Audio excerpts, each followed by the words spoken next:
bertumbuh, berbuah. Pertanyaan saya yang terpenting, tiga-tiganya penting. Semester 1. Semester 1, berbuah. Kenapa? Apa? Oh, buahnya bisa dimakan. Berakar. Siapa yang berakar? Yang berakar. Oke, kenapa berakar? Bisa kasih? Akan bisa menyebar. Oke, yang berbuah, kenapa berbuah? Kenapa berbuah? Ini kan bisa dimakan, sudah, bisa dimakan.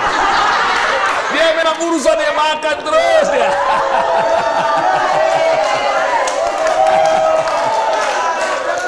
Apa lagi? Iya, bisa dimakan. Oke. Urusannya makan. Ayo. Apa lagi? Kenapa yang terpenting berbuah? Iya, sama hasil. Apa lagi? Kenapa prinsipnya yang terpenting? Padahal kalau kita ngelihat gitu, pohon tidak akan bisa berbuah kalau tidak apa? Umpamanya yang ngomong berakar. Tapi kalau berakar saja tidak berbuah?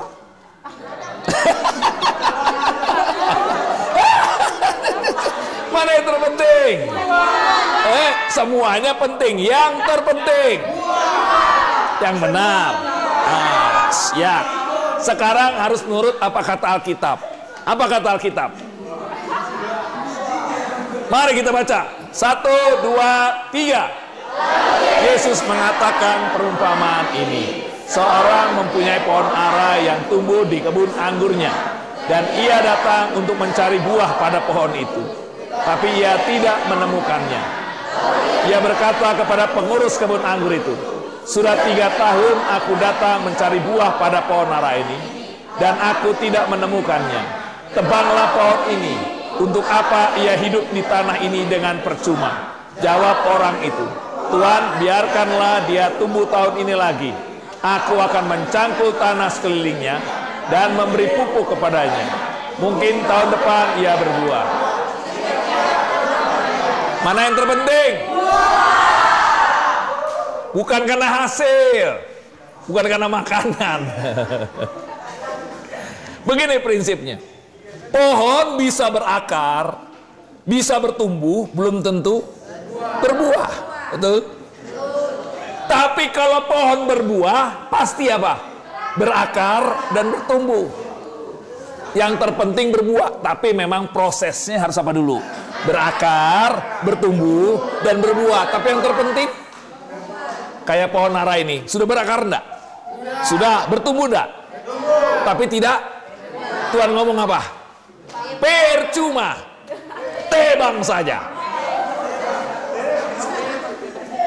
Kalau saudara tidak berbuah bagaimana? Percuma.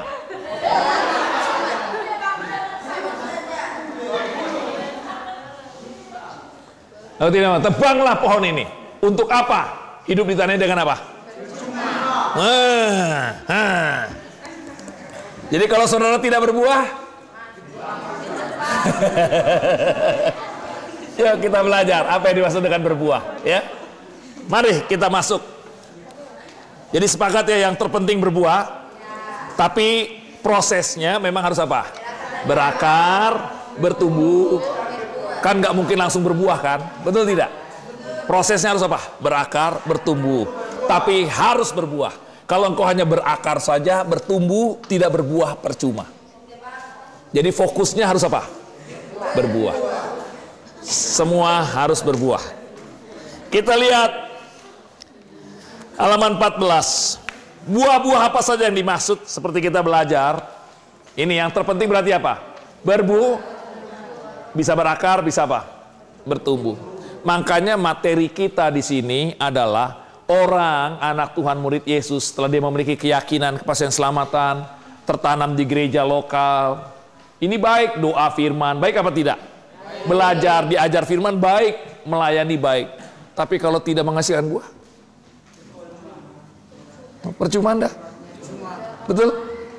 Sekalian belajar Alkitab, baca Alkitab. Bagus nggak? Bagus. Doa bagus nggak? Tapi kalau tidak ada buahnya, udah dapat sarjana teologi ya, tapi nggak ada buah, Tuhan ngomong apa? Ditebang, percuma. Ngerti maksud saya? Belajar harus enggak? Baca firman Tuhan harus, ini harus penting. Tapi yang terpenting yang mana? Itu buah. Makanya jangan bangga. Makanya orang tahu buah itu kita sendiri yang tahu, teman kita mumpung di sini, nggak bisa dibohongin kan? Betul tidak? Tapi kalau nanti jadi pendeta kan, jemaat kan nggak tahu. Tapi di sini kita pasti saling bisa diingetin, betul kan? Diajar, ayo kita harus berbuah, belajar di sini. Daripada ditegur jemaat, mendingan ditegur teman kan, betul tidak? Ingat nomor satu itu di jemaat yang dilihat adalah buahnya. Kamu khotbah orang hanya kagum sesaat, tapi waktu deket sama kita bergaul malah orang benci. Jangan kagum dengan khotbah pengajaran kita, betul tidak? Biarlah dia bangga karena karakter kita, karena pribadi kita dia senang. Itu seumur hidup. Kalau orang bangga khotbah ya cuma di mimbar, tapi pas 1 minggu bersama kita malah gimana? Marah-marah, kecewa. Hati-hati. Khotbah harus bagus enggak? Bagus. Tapi yang lebih terpenting apa? Karakter. Maka Tuhan ngomong apa?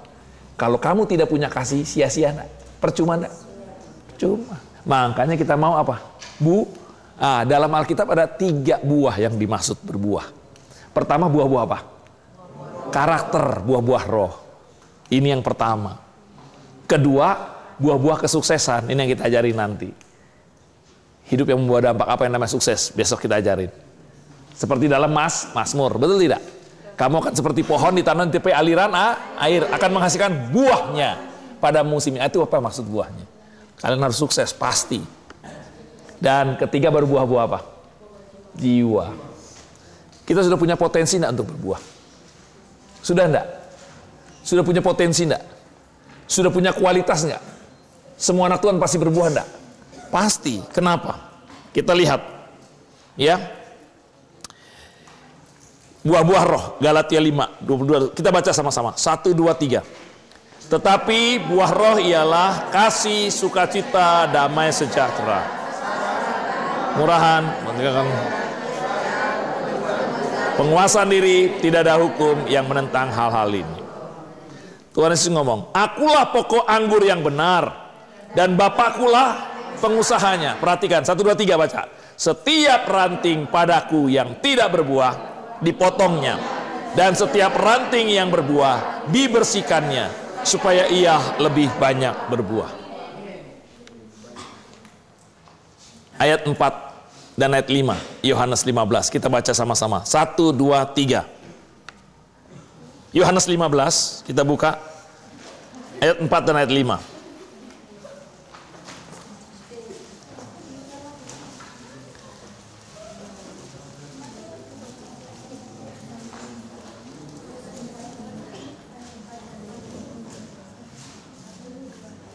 Ayo, Yohanes 15 ayat 4 sampai ayat 5. 1, 2, 3. Tinggallah di dalam aku dan aku di dalam kamu. Sama seperti ranting tidak dapat berbuah dari dirinya sendiri kalau ia tidak tinggal pada pokok anggur. Demikian juga kamu tidak berbuah jika kamu tidak tinggal di dalam aku. Akulah pokok anggur dan kamulah ranting-rantingnya. Barang siapa tinggal di dalam aku di dalam dia, ia berbuah banyak.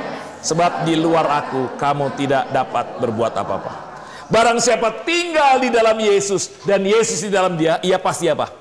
Berbuah. Pasti kan? Kalau kita sudah punya Yesus dalam dirinya, dan kita tinggal dalam Yesus, pasti tidak berbuah.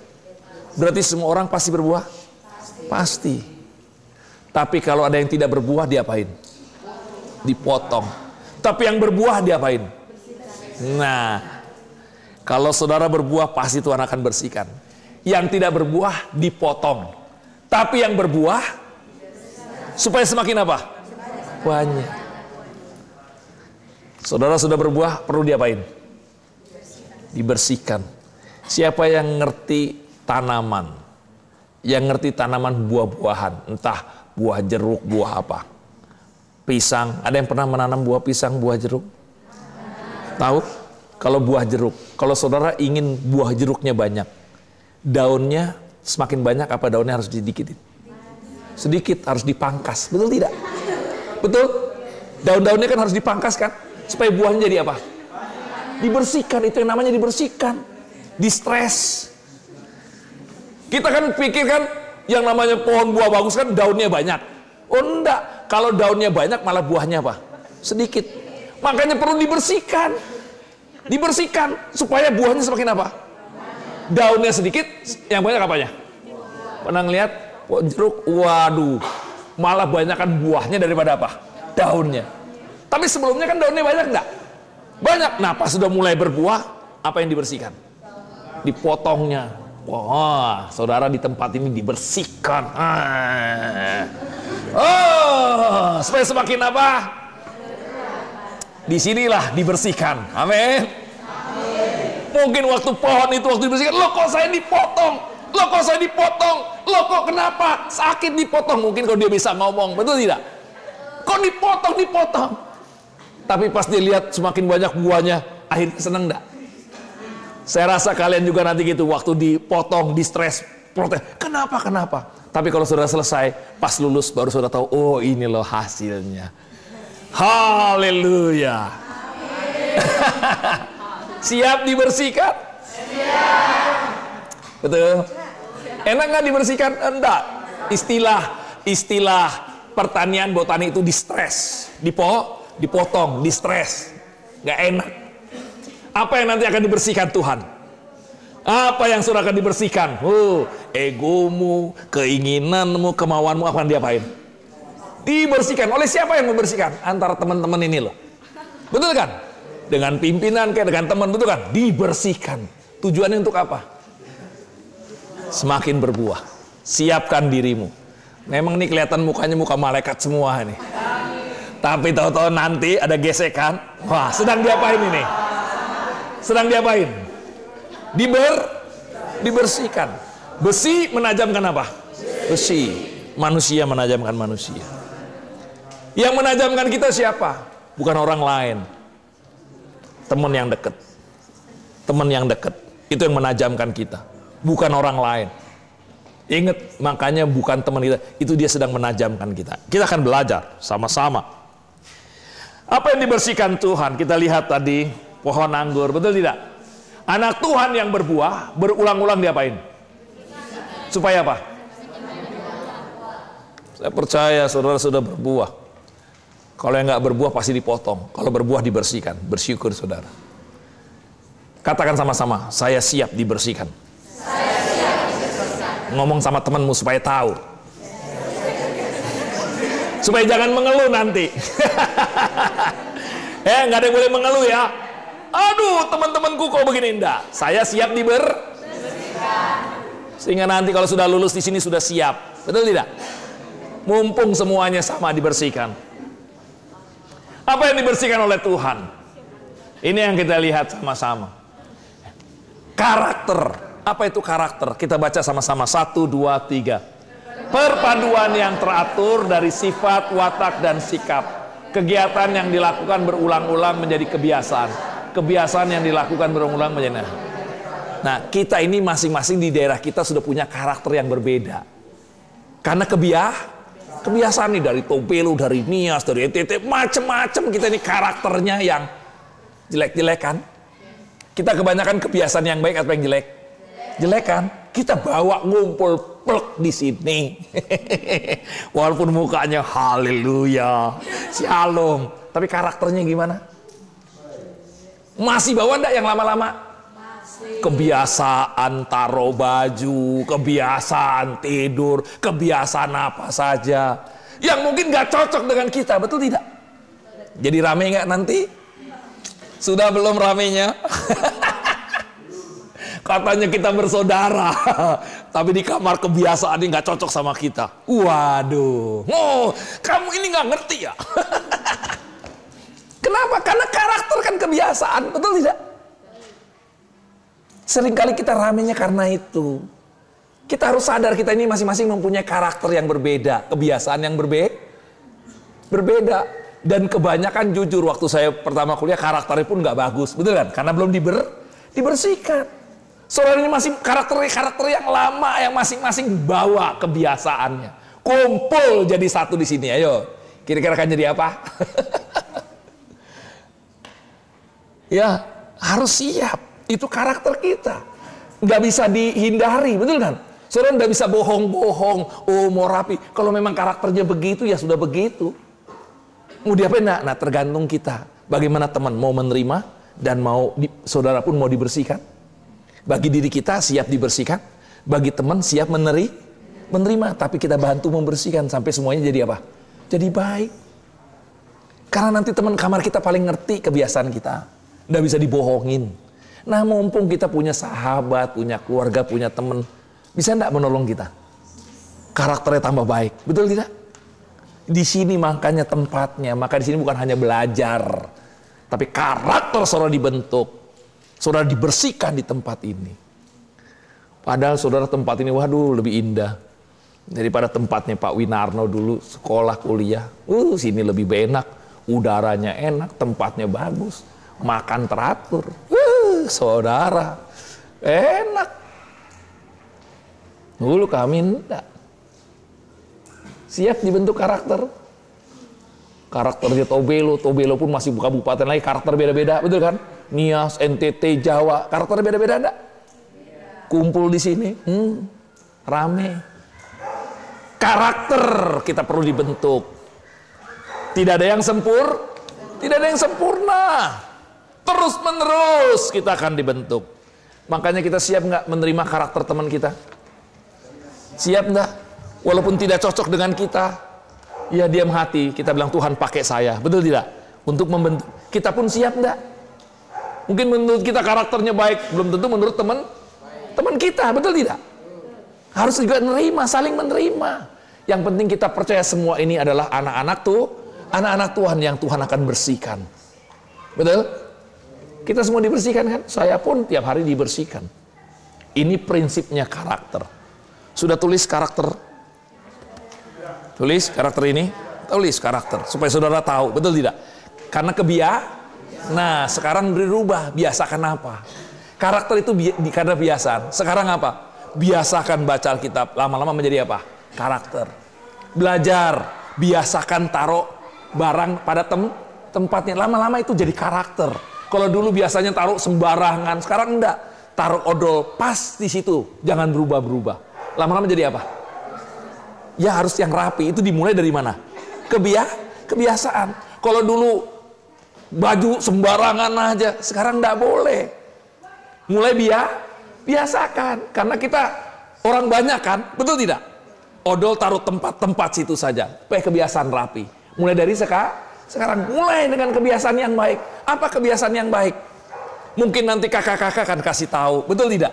Karena kakak-kakak yang lebih pengalaman lebih dulu, betul tidak?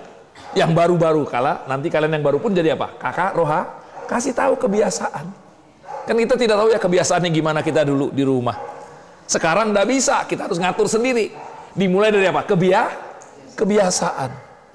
Dari kebiasaan itu akan menghasilkan karakter. Dan juga kehidupan rohani. Beda kalau kehidupan rohani apa? Kalau karakter itu karena kebiasaan yang kita lakukan dulu. Akhirnya menjadi karakter. Tapi kehidupan rohani? Apa yang namanya kehidupan rohani? Kita baca sama-sama. 1, 2, 3. Nah, kalau kehidupan rohani itu pekerjaan Roh Kudus dalam hidup apa? Orang percaya yang membawa pertumbuhan rohani. Karakter itu kebiasaan kita, tapi pertumbuhan rohani, kehidupan rohani itu pekerjaan siapa? Roh Kudus. Di mana kita biarkan nggak Roh Kudus bekerja, betul tidak? Nah, kalau Roh Kudus bekerja dalam hidup kita, menghasilkan kehidupan rohani. Nah, bayangin kalau perpaduan ini jadi. Kita membentuk karakter, Roh Kudus Wah, sayangnya kita lupa. Kelihatan rohaninya hebat, khotbahnya penuh urapan, betul tidak? Doanya hebat, tapi karakternya? Karena karakter itu tanggung jawab kita melalui apa? Kebiasaan. Contohnya saja yang sangat simple. Tolong yang menjadi suatu kebiasaan. 3S. Salam, senyum dan sapa. Senyum, salam, dan sapa. Setiap ketemu senyum, selamat pagi, selamat malam, dan sapa. Halo Bapak, biasakan gitu. Betul tidak? Kalian sudah biasa begitu, selamat pagi Om. Itu biasakan. Sehingga nanti pun kalau kita di gereja ketemu pasti gimana? Setiap ketemu gimana? Senyum, salam, sapa. Betul tidak? Itu jadi kebiasaan nggak? Itu bagus nggak? Kedua, yang sangat simpel-simpel dulu. Biasakan selalu ngomong minta tolong. Jangan nyuruh. Biasakan selalu minta apa? Minta tolong. Ambilkan itu. Jangan. Kita nanti akan berjemaat. Tolong Mas ambilkan ini. Tolong Mbak, tolong Ari. Minta tolong. Itu sudah kurang sekarang. Biasakan minta apa? Tolong. Biasakan apa? Ucapkan terima kasih. Setiap apa saja terima kasih. Itu kebiasaan, hal-hal kebiasaan. Biasakan lihat rumput sedikit apa saja ngambil. Itu kebiasaan. Walaupun bukan kita, ambil saja di kamar kita lihat apa ambil. Biasakan ngambil. Lama-lama kebiasaan rapi enggak? Itu dari yang kecil. Ya, nanti kita akan follow up bagaimana kebiasaan karakter kita. Apa saja karakter yang saudara mau belajar kebiasaan? Oh, saya mau mulai dengan senyum, salam, sapa. Betul kan? Setiap ketemu orang senyum. Jangan nggak ada orang begini terus. Sama pohon. Gigi kering. Setiap ketemu orang senyum, langsung apa? Sapa, selamat sore, selamat pagi, selamat siang. Om mau kemana? Jangan jalan. Selamat siang Om, jalan. Enggak, berhenti dulu, salam. Betul tidak? Betul? Biasakan, ini kita hamba Tuhan. Ingat untuk memuliakan siapa? Yesus. Biasakan. Saya maaf, saya orang yang tidak biasa bergaul. Sampai sekarang saya orang yang susah memulai. Kalau saya duduk diem di sebelah, tidak ngomong 6 jam saya tahan. Diem-dieman saja. Saya orang yang susah untuk memulai. Saya orang pendiam, kasar, keras. Tapi setelah jadi hamba Tuhan banyak ngoceh ngomongnya. Tapi sekarang tuh memulai tuh, saya harus belajar, betul tidak? Menjadi kebiasaan. Saya yuk mulai. Saudara nanti akan sebut mana kebiasaan kita. Itu membentuk karakter. Nah, kalau ini diimbangi dengan baca firman, doa, kehidupan rohaninya, seimbang enggak? Seimbang apa tidak? Jadi karakter itu tergantung kita. Betul kan? Tapi Roh Kudus akan mengalami, sehingga kita benar-benar akan mengalami kehidupan. Nah, peran Roh Kudus apa? Membersihkan karakter. Betul tidak? Yang dibersihkan yang mana? Karakter yang Tuhan bersihkan, bukan kehidupan rohani. Betul? Tadi kan saudara sudah doa, bahasa itu rohani enggak? Bagus enggak? Tapi yang dibersihkan Tuhan apa? Karakter. Yang dulu enggak bisa senyum, sekarang harus apa? Enggak gampang. Enggak gampang. Itu Tuhan akan bersihkan. Ingat, yang dibersihkan adalah apa? Saya percaya semua karakternya tidak benar. Pasti banyakkan jeleknya daripada apa? Baiknya. Pasti saya dulu juga begitu, tidak ada yang sempurna. Sampai sekarang pun juga apakah karakter saya baik? Enggak. Tapi saya berusaha. Usaha supaya Roh Kudus mengingatkan terus. Betul tidak? Jangan menganggap, oh kita sudah punya karakter. Tidak bisa. Orang lain yang nilai kita, bukan kita. Namanya buah dinikmati oleh siapa? Bukan pohon yang nikmati. Jadi jangan pernah ngomong saya penuh kasih. Nggak ada. Yang lihat kamu penuh kasih siapa? Orang lain. Makanya hargai pendapat orang lain. Jangan, oh saya punya buah-buah roh. Nggak bisa. Siapa sini yang punya buah-buah roh? Nggak bisa. Saudara nggak bisa mengakui. Yang melihat saya punya buah-buah roh siapa? Bukan saya. Oh saya punya kasih, saya punya lemah lembut, saya sabar. Kata siapa? Orang lain yang nilai. Pohon mangga itu manis, apakah yang nikmati pohonnya? Makanya lihat teman kamarmu, apalagi yang senior-senior itu. Kalau karakternya tidak benar, adik-adik kelasnya, doain saja. Iya, doain, kasihan, nggak usah ditegur karena dia rohani, udah palanya gede, biarin saja. Tapi jadi teladan. Kalau saudara kakak rohani tidak boleh. Betul? Jangan mentang-mentang kakak rohani karakternya bagus, belum tentu.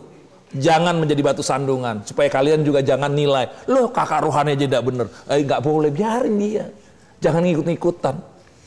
Mungkin rohaninya hebat, saya setuju. Pengetahuan rohaninya iya, tapi karakternya mungkin kalian lebih hebat. Maaf saja dengan yang kakak-kakak rohani itu harus dihantam keras.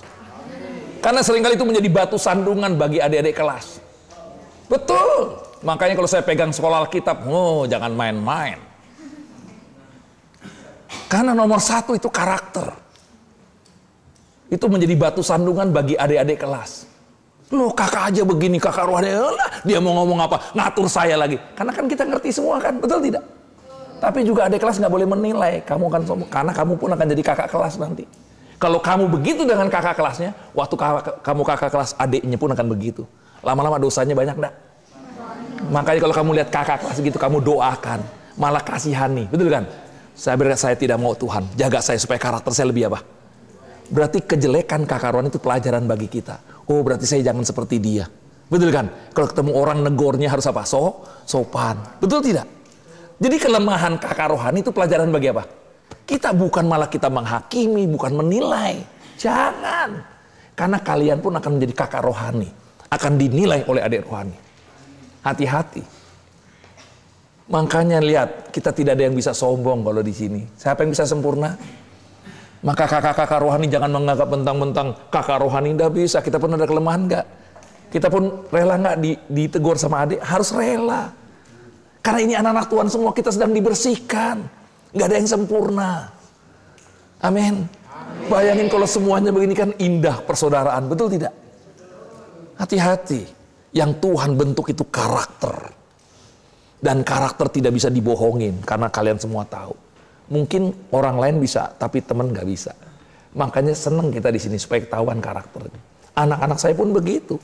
Yang pelayanan nggak boleh kos di sini satu rumah. Malah tempat kalian lebih bagus daripada tempat mereka. Kenapa? Karakter. Mereka mahasiswa sekuler, bukan mahasiswa teologi. Semua asrama, kos tempatnya lebih jelek. Bahkan airnya kadang-kadang bau, nggak mandi berapa hari. Kalau kalian enak air sini kamar mereka, tempatnya kayak apa? Tapi di situ karakternya gimana? Amin. Mestinya kalian kan mahasiswa teologi harus lebih hebat, enggak? Harus enggak? Harus. Makanya ingat yang Tuhan bersihkan apa? Karakter. Saya berdoa untuk yang baru-baru ini. Amin. Siap ya? Walaupun kamu melihat kakak rohanimu karakter, doakan, kasihani. Dan itu menjadi pelajaran. Oh nanti kalau saya tegur adik rohaninya jangan seperti ini. Karena kalau ditegur caranya begini menyakitkan. Jangan malah sakit hati sama kakak rohani. Malah doakan dan pelajaran. Karena apa? Tahun depan kalian jadi kakak rohani. Kelemahan dia menjadi pelajaran bagi kita. Sehingga nanti waktu kita tegur pun kita lebih bagus nggak daripada kakak rohani? Lebih hebat nggak? Tapi jangan malah menjadi batu sandungan atau malah membenci, menilai. Hati-hati, tidak boleh menilai, tidak boleh membenci. Karena kalian pun pasti menjadi apa? Kakak rohani. Siap? Ya, mungkin kehidupan rohaninya hebat, pengetahuan rohaninya hebat, tapi karakter belum tentu. Makanya banyak yang lebih karakter lebih hebat siapa? Jemaat daripada pendetanya, bukan? Betul tidak? Kalau jemaat malah karakternya lebih apa? Mungkin kehidupan rohaninya, doanya, pendetanya lebih hebat. Tapi kalau lihat karakter, mana yang lebih enak? Jemaatnya. Maka hati-hati. Yuk, yang sudah semester di atas, jangan sombong dengan rohanimu. Banggalah dengan karakter, karena firman Tuhan jelas. 1 Korintus pasal 12 berbicara tentang apa? Karunia. 14 tubuh Kristus, tengah-tengahnya apa? Kasih. Percuma engkau memiliki iman setinggi gunung kalau tidak punya apa? Kasih. Maaf. Percuma kamu bisa khotbah dengan bahasa malaikat kalau tidak punya apa? Engkau seperti gong berkemuancang yang tidak ada isinya. Lihat, Tuhan lebih mengutamakan apa? Karakter daripada karunia.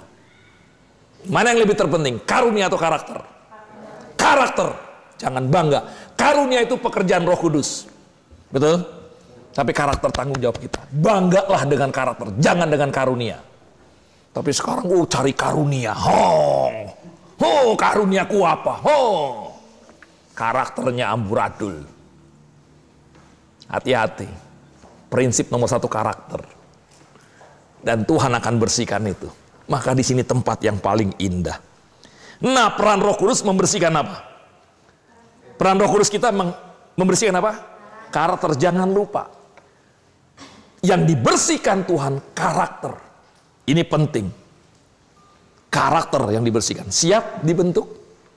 Siap dibersihkan? Nggak enak kita biasanya dulu begini. Sekarang harus gimana?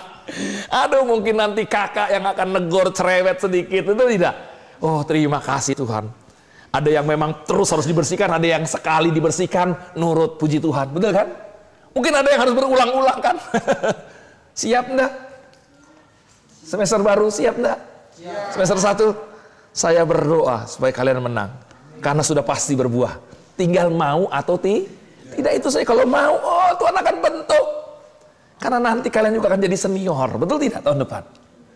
Ayo, nomor 1 itu karakter. Kesempatan membentuk karakter di tempat ini di tempat ini. Maka tempat ini pembentukan karakter bukan hanya pengetahuanmu. Nomor 1 adalah karakter. Lihat ini peran Roh Kudus kehidupan. Buah-buah roh adalah apa? Kita baca sama-sama 1, 2, 3.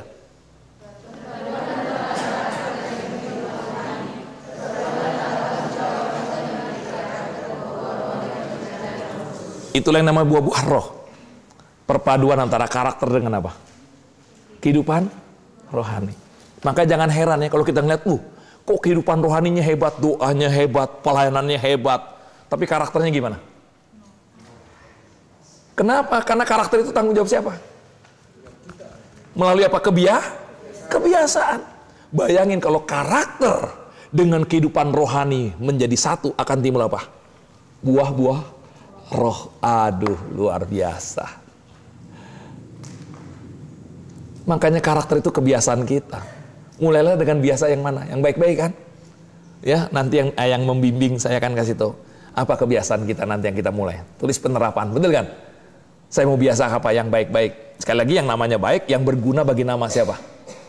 Tuhan Yesus, bukan untuk kita. Saya mau melakukan semuanya untuk nama Tuhan Yesus semakin apa? Dimuliakan. Apa kebiasaan? Itu akan menjadi karakter kita. Jadi buah-buah roh adalah apa? Perpaduan antara apa? Karakter dan apa? Kehidupan rohani. Ya, makanya jangan heran ya. Kalau kelihatan doanya hebat, pelayanan hebat, kok karakternya? Gak usah heran, betul tidak? Karena itu karena kebiasaan dia. Makanya saudara di sini, aduh, saudara anugerahnya luar biasa. Kenapa saudara tidak membentuk karakter? Itu tanggung jawabmu, betul tidak? Jangan karena peraturan, betul kan? Biasa mulai hal-hal yang kecil. Karena kebiasaan. Mari kita membentuk karakter kita. Peran Roh Kudus membersihkan karakter kita. Peran anak Tuhan membentuk apa? Karakter. Melalui apa? Kebiasaan. Nah saudara, salah satu contoh kebiasaan apa yang membentuk karakter saudara? Nah nanti saudara saya harap penerapan ngambil. 1 minggu ini saya ingin membiasakan apa? Betul? Umpamanya, saya akan membiasakan ngambil barang-barang yang apa? Kotoran-kotoran di kamar. Betul kan? Setiap ada kotoran diapain? Siapapun dia, enggak apa-apa, enggak usah mengeluh. Betul kan? Biasakan itu. Supaya rapi, taruh. Saudara kan apa? Saudara kan lakukan apa? Tiap bulan meningkat, saya melakukan kebiasaan apa? Bayangin 3-4 tahun karakter jadi apa? Hebat enggak? Yang simple, yang sederhana, yang saudara pasti bisa. Biasakan naruh baju di mana. Betul tidak? Biasakan naruh sabun di mana. Mulai dari mana? Jangan sembarangan taruh. Nanti lupa, hilang, marah-marah. Padahal salah sendiri. Yang kecil-kecil itu loh. Saudara kan yang tahu, betul tidak? Nah, nanti ada kakak-kakak yang membimbing. Atau kakak-kakak dibimbing sama adiknya. Apalagi wanita, betul tidak? Taruh pakaian yang rapi di mana? Laki-laki, betul kan? Walaupun nggak bisa, nggak ada tempat, biasakan dilipat, dirapi, taruh, tutup supaya kelihatan rapi. Biasakan itu saja loh. Jangan taruh pakai pong mana. Aduh, biasakan. Walaupun lipat rapi, mulai dengan kebiasaan yang sangat simpel, yang sangat Tapi kalau terus dilakukan terus-menerus, wah, kalau engkau wanita, berbahagialah suamimu karena rapinya. Wah, karena hasil apa? Hasil kebiasaan disoteria. Amin. Amin. Ayo belajar. Belajar dari apa? Kebiasaan yang saudara akan tingkatkan nanti. Kita kan tahu sendiri kan, kita yang paling mengerti. Dan nanti minta tolong kakak rohani untuk membantu mengingatkan. Kakak rohani pun juga minta tolong adiknya untuk selalu apa? Mengingatkan. Itulah yang namanya dibersihkan. Betul? Nah, bayangin kalau semuanya kita saling bekerja sama begini. Waduh, kita bukan hanya karunianya hebat, tapi karakternya juga apa? Hebat. Laki-laki lihat. Laki-laki bagaimana taruh sepatu, biasakan rapi, kos kakinya, cuman kebiasaan saja gitu.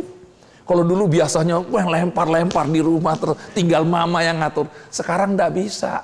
Buka, taruh yang rapi, biasakan. Mulai, simple enggak? Pasti bisa enggak?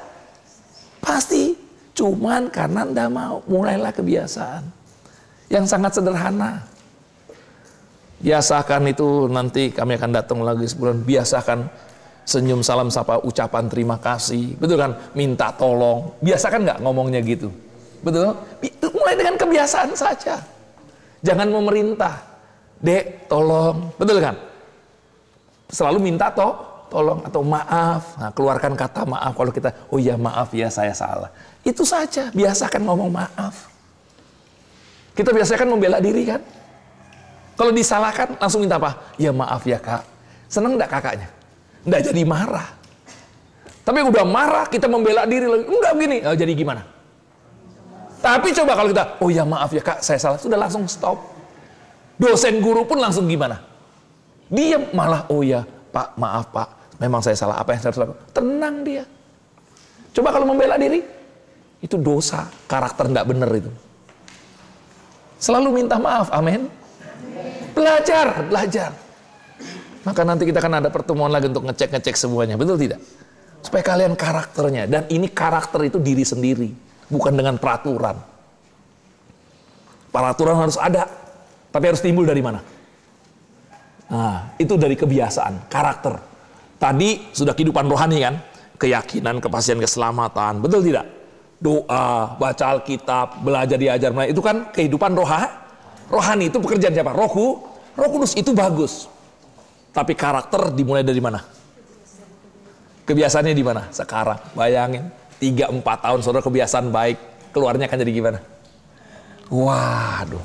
Ini yang kekurangan sekolah teologi sekarang. Tidak berfokus pada apa? Karakter. Makanya Indonesia itu bukan kekurangan orang pinter, tapi kekurangan mentalnya ndak bener. Betul?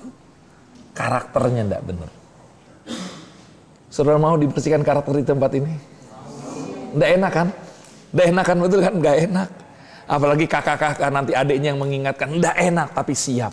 Tolong adik-adik kalau kakak salah ditegur. Betul tidak? Karena kita membutuhkan mereka juga nggak? Membutuhkan, betul kan? Adik-adik juga begitu, betul kan? Waktu diingatkan sama kakak-kakak rohani, siap nggak? Bukan berarti membenci, nggak. Cuman karena supaya kita memiliki karakter, saling menjaga. Nah, marilah kita benar-benar tanggung jawab kita. Karena jelas karakter menunjang apa? Pelayanan. 1 Korintus 13. Ya, kita akan lihat sama-sama dulu ini. Peran Roh Kudus membersihkan. Peran anak Tuhan membentuk apa? Saudara mau enggak membentuk? Waktu saudara mau membentuk karakter, peran Roh Kudus membersihkan. Dia membersihkan pakai siapa? Pakai dosen, pakai kakak, pakai Pak Hendy. Betul kan? Bisa pakai enggak kakak rohani? Bisa apa tidak? Bisa. Kalau saudara juga tidak mau, ya dikasih apa? Penderitaan. Penderitaan bisa enggak? Membentuk karaktermu yang dulu bersungut-sungut. Tujuannya untuk apa? Untuk membentuk karaktermu. Makanya Tuhan izinkan mereka di padang gurun untuk melihat apa? Hatinya, mengucap syukur enggak? Maka penderitaan yang Tuhan izinkan itu untuk membentuk karakter kita. Dulu enggak pernah bersyukur. Sekarang bersyukur bukan karena menerima berkat, bukan. Bersyukur karena kita percaya dan mempercayai Tuhan. Walaupun belum ditolong, kita bersyukur enggak? Karena kita percaya Tuhan tidak meninggalkan kita dan kita mempercayai Tuhan pasti apa? menolong. Kalau bersyukur karena menerima, orang dunia pun bersyukur enggak? Tapi kita bersyukur walaupun belum menerima. Kenapa kita bersyukur? Karena kita percaya kepada Yesus dan mempercayai Dia pasti menolong pada apa? Waktunya. Kadang-kala Tuhan membentuk kita dengan apa? Penderitaan. Apa penderitaan yang ringan di sini? Kalau dulu bangunnya jam 8, sekarang jam 5. Bagi orang kan susah kan? Betul tidak? Apalagi semester pasti susah. Itu penderitaan enggak? Penderitaan enggak? Oh, itu penderitaan. Jangan ngomong, oh enggak apa-apa, haleluya. Enggak bisa, penderitaan. Tapi manakala saudara bersyukur, lulus.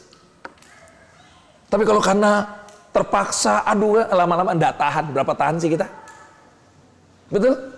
Tapi kalau saudara menerimanya dengan bersyukur, penderitaan enggak itu bangun pagi? Penderitaan itu kebiasaan kan? Tapi lama-lama kalau kebiasaan enak enggak? Enak. Makanya apa? Sudah bersyukur belum nih 1 minggu ini? Udah berapa minggu di sini? Manakala saudara bersyukur, waduh, bisa menikmati pagi-pagi berdoa. Aduh, enak, terima kasih Tuhan. Bisa kapan lagi menikmati pagi-pagi, betul? Kebiasaan, penderitaan ringan. Bisa juga dibentuk dengan apa? Peran Roh Kudus dalam penderitaan adalah apa? Penderitaan umum, disiplin orang tua terhadap apa? Kayak di sini, betul kan? Nanti Pak Hendy, betul kan? Dosen-dosen, bisa enggak mendisiplin saudara? Enak enggak didisiplin? Enggak enak. Tapi ingat nggak itu pembentukan? Sedang diapain saudara? Dibersihkan. Makanya jangan pernah membela. Jangan pernah kasih alasan. Kalau disalahkan langsung minta apa? Maaf Pak. Betul kan? Sudah stop. Semua dosen stop. Membela malah nggak ada karakter. Iya. Walaupun kita salah nggak salah terserah. Betul kan? Dia punya otoritas. Penderitaan umum. Penderitaan khusus adalah apa? Ini. Padang gurun. Betul kan? Mari kita baca Ulangan 8 ayat 2.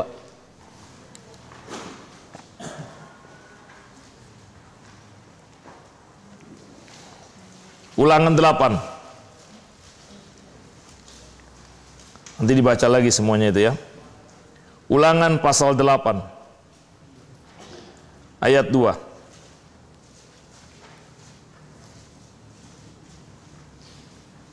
Kita baca sama-sama. Sampai ayat 3 ya. 1, 2, 3. Kepada seluruh perjalanan yang kau lakukan atas kehendak Tuhan Allahmu di padang gurun selama 40 tahun ini, dengan maksud merendahkan hatimu dan mencobai engkau untuk mengetahui apa yang ada dalam hatimu, yakni apakah engkau berpegang pada perintahnya atau tidak. Jadi ia merendahkan hatimu dan membiarkan engkau lapar, dan memberi engkau makan mana yang tidak kau kenal, dan yang juga tidak dikenal oleh nenek moyangmu, untuk membuat engkau mengerti bahwa manusia hidup bukan dari roti saja, tapi manusia hidup dari segala yang diucapkan Tuhan. Bayangin 40 tahun. Kira-kira 40 tahun sengsara enggak? Saudara tahu apa sengsaranya? Ngelihat yang sama terus-menerus 40 tahun. Bayangin, jenuh enggak? 40 tahun pagi ngelihat, siang ngelihat yang awan, malam ngelihat yang api. Waktu pertama kali seneng, wah bagus. Tapi kalau udah 1 bulan ngelihat gitu, 1 tahun yang dilihatnya itu saja, 40 tahun yang dilihatnya itu saja gimana? Bosen nggak? Penderitaan nggak tuh? Pertama dapat roti mana? Semangat nggak? Tapi 40 tahun makannya roti mana terus setiap hari? Ayo gimana? Hati-hati, saudara di sini cuman berapa tahun dibentuknya? 4 tahun. Yesus dibentuknya berapa tahun? 30 tahun baru boleh pelayanan. 4 tahun saudara ngelihat sini, penderitaan juga enggak? Tapi itu untuk membentuk apa? Untuk ngelihat apa Tuhan? Hatimu gimana? Waduh, menyenangkan. Makanya kalau enggak lulus karakternya, nanti di luar pun enggak lulus, rugi enggak? Jangan hanya lulus dengan kepandaian STH-nya, tapilah lulus dengan karakter. Amin. Karena saya sudah menerima dibentuk apa? karakter di sini. Nggak ada SKS-nya kan karakter. Betul tidak? Nggak ada nilainya, tapi Tuhan yang menilai, membentuk kita. Oh, bayangin 40 tahun. Lihat ayat selanjutnya bagaimana itu membentuk karakter penderitaan kudus. Peran anak Tuhan adalah apa? Penderitaan daging adalah kebiasaan biasa kita. Kalau saudara menderita harus enggak? Harus, karena Yesus saja menderita. Kita baca 1 Korintus 13, 1, 2, 3.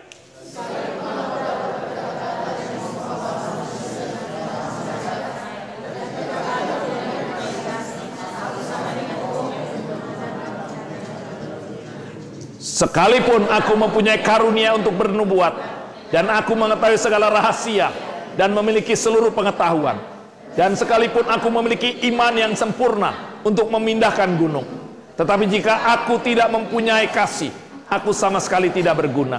Dan sekalipun aku membagi-bagikan segala sesuatu yang ada padaku, bahkan menyerahkan tubuhku untuk dibakar, tapi jika aku tidak mempunyai kasih, sedikit pun tidak ada faedahnya bagi. Inilah karunia dan karakter. Betul? Saudara sudah punya karunia, tapi harus ditunjang dengan apa? Karakter. Bagaimana kakak-kakak rohani, kakak-kakak senior-senior? Paling hebat, mungkin rohanimu hebat, mungkin pengetahuan rohanimu hebat, tapi karaktermu belum tentu. Mungkin adik rohanimu lebih hebat karakternya. Hati-hati. Tapi lebih dahsyat kalau engkau punya kehidupan rohani dan punya apa? Karakter. Engkau malah menjadi berkat bagi adik-adik rohani. Maaf, di sekolah teologi ya, yang menjadi batu sandungan kehidupan adik-adik kelas adalah kakak-kakak kelasnya yang sok-sok rohani itu loh, tapi tidak punya karakter. Hati-hati, ini kita beda. Di kita bukan sekolah umum, sekolah rohani. Adik-adik akan melihat karakternya, karena saudara tidak bisa bohong, karena dia akan melihat kamu di kamar gimana. Di luar bisa memerintah, menyuruh, tapi di kamar hati-hati, dia akan melihat karakter. Adik-adik akan bangga dengan apa? Karakter, bukan? Bukan dengan khotbahnya, betul tidak? Karena semuanya nanti akan menjadi senior. Betul tidak? Apa yang dibanggakan? Bukan khotbahnya. Bahkan nanti kalau kamu tidak benar, engkau khotbah, adik kelasmu ngalah. Dia renungan, hidup aja tidak benar. Ayo, waktu engkau pimpin renungan di sini, betul tidak? Adik-adik kelas akan ngomong apa? Dia lagi. Memang udah bisa protes, cuma dalam hati gimana? Hati-hati. Jangan sombong dengan rohanimu. Belajar Alkitab bagus, baca Alkitab bagus. Tapi harus disertai kenapa? Karakter. Dan karakter itu dimulai apa? Tanggung jawab sendiri dengan kebiasaan. Dengan penderitaan yang Tuhan izinkan. Dengan orang tua rohani atau kakak Saudara siapkan? Ya, ini berat. Buah-buah roh. Mana yang terpenting bagi sebuah pohon? Buah. Nah, benar? Terpenting tidak? Pertama buah apa? Karakter. Puji Tuhan, kita sudah punya Roh Kudus, betul kan? Kita ada tempat untuk membentuk apa? Kebiasaan. Karakter dibentuk dengan kebiasaan. Jadilah orang yang memiliki karunia, yang disertai dengan apa? Karakter. Jadilah orang yang berkarakter, tapi memiliki apa? Karunia. Powerful. Amin. Powerful. Orang dunia mungkin punya karakter lebih hebat dari kita, tapi dia tidak punya karunia. Betul tidak? Orang yang baik banyak enggak? Banyak, tapi belum tentu punya apa? Karunia. Tapi kita punya apa? Karunia dan apa? Karakter. Dan semuanya untuk berguna bagi nama siapa? Yesus. Tapi kalau orang dunia, karakter supaya untuk namanya. Betul kan? Kita untuk siapa? Beda. Makanya kita harus beda dengan orang dunia. Apa kebiasaan kita yang harus kita lakukan? Saudara sendiri tahu. Nanti ditulis, betul kan? Saya mulai dengan apa? Seperti saya kasih contoh. Ambillah, biasakan, betul kan? Setiap barang kotor. Apa ya kebiasaan yang saya harus baik saya lakukan? Oh, menaruh pakaian, saya mulai. Tolong ya, diingetin. Perlu nggak kita selalu diingetin? Perlu kan? Betul tidak? Kita sendiri yang paling tahu lah. Kita sendiri yang paling mengerti. Apa yang harus perbaiki? Yang senior-senior juga harus berani terbuka. Betul kan? Dengan adik-adiknya. Karena dia menilai kita. Wah, luar biasa kalau kita memiliki karakter Kristus. Tuhan berkati. Mari kita berdoa.